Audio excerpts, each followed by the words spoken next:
This work to do. It's an honor to be here. My name is Beverley. I'm a poet and a mother of 4 girls. Natasha Rubadiriboaneka wrote a poem, and I told her, this poem is so graceful and perfect in its entirety.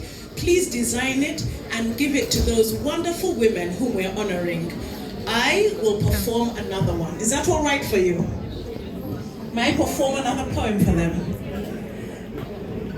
On my chest, I'm wearing 2 Africas, and each Africa represents 2 iconic women from Uganda.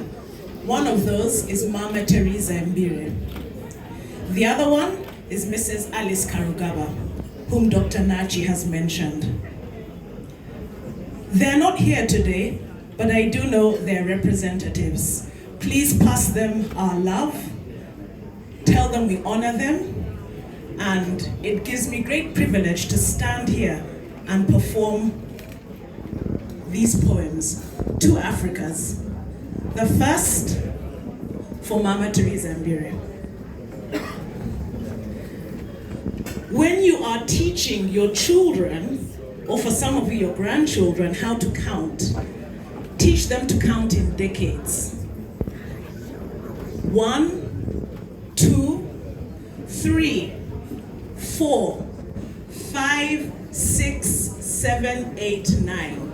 And when you get to the last decade, don't say 10, tell them chikumi, 100. Because Theresa Mbire represents 9 decades, almost chikumi. 100 is perfection.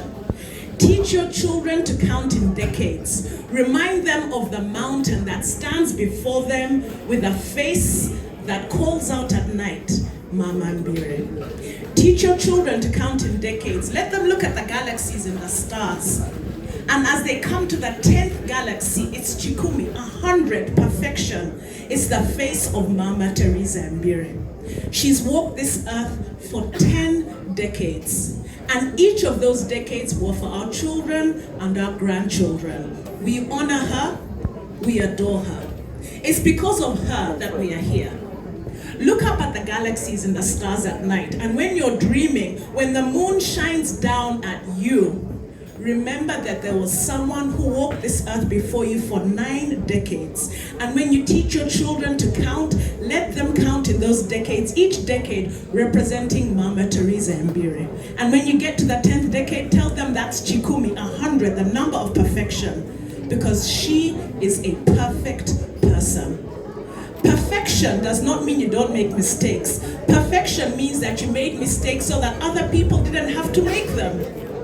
When she fell, went through challenges, she did them for you. If you walked up these stairs and you are adorned with grace and met with so much joy, Mama Theresa Mbire cried those tears so you wouldn't have to cry them anymore. When you teach your children to count, let them count in decades, each decade to honor Mama Theresa Mbire. The next poem